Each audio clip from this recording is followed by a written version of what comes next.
the whole chaos scenario season that's upon us gave birth to another possibility that one of you brought up the other day. USC, the curious case of USC. If USC has that backslide continue, it's a big problem. This would be a chaos scenario. I really do believe that. They had Lincoln Riley come in there 3 years ago. It was kind of at the dawning of a new era for college football. He leaves Oklahoma, really just like a bombshell moment. I know everyone who's watching the show remembers it, but like really try and remember it. I don't know what the most shocking moments of the past 20 years have been, but that one's way up there. There was no rumor of it whatsoever until it happened. You know how rare that is this day and age to read any good news on the newspaper page? So Lincoln Riley goes to USC. Do you remember when he got there, how excited everyone in LA was? I would have been too. But why were they excited? They were excited because you were getting a guy who had put explosive offense after explosive offense on the field. He's a proven winner. He's a playoff guy, Heisman Trophy winners at the quarterback position. It's tailor-made for USC, and he's coming to USC at the dawning of the new NIL portal era. This is where big brands in big markets are going to have a massive upper hand on the Alabamas of the world. I mean, look, Alabama, Clemson, their days of dominating are done. Now it's going to be, if you're in Los Angeles, California, I mean, you could run college football. Well, it just hasn't worked out that way.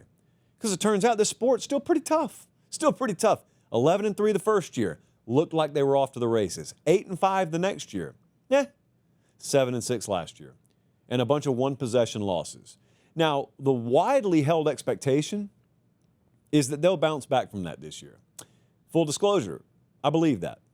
So I don't think they'll be worse than 7-6 this year. I do expect to bounce back. So I believe in it. But I could be wrong. The chaos scenario would be if I'm wrong. And the chaos scenario is their over-under win total's 8 or 8.5, I think, right now. What if they go 6-6 or 7-5? What if they're no better than they were last year, maybe slightly worse than they were last year?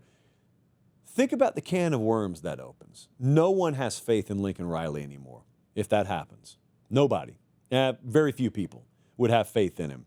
And so the energy around the program would crater, which means that recruiting class likely falls apart, or at the very least, it splinters. It's fragmented, at the very least.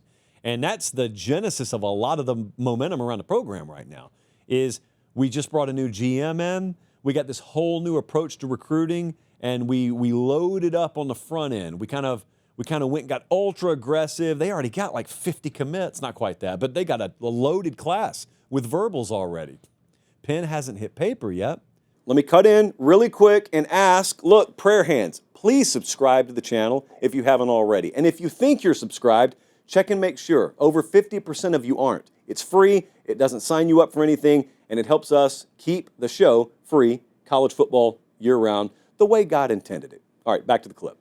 They got the number one class in the country right now. What happens if they're a loser this fall?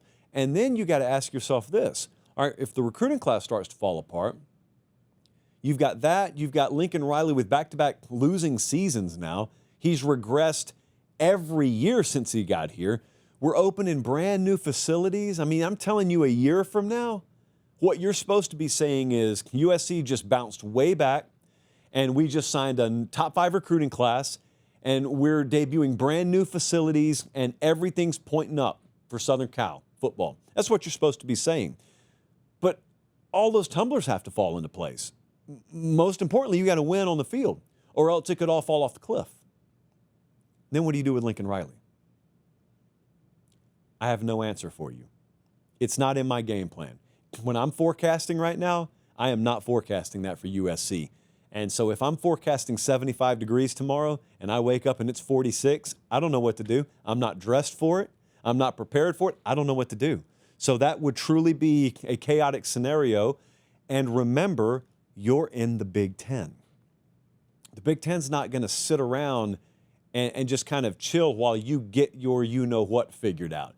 It leaves you in the dust.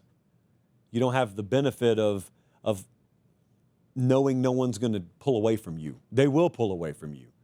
Now, some would argue they already did, but the counter to that, and I know this because we had Lincoln Riley on the show a couple of months ago, and he said it. He said, anyone who believes that, did you watch us play last year? And I nodded my head. I agree with him. But that's all based on the kind of concept, okay, well, they'll bounce back this year if all that's right. But if they're not right, they won't bounce back. And that would be chaotic. So whoever sent that to us, yeah, valid points there.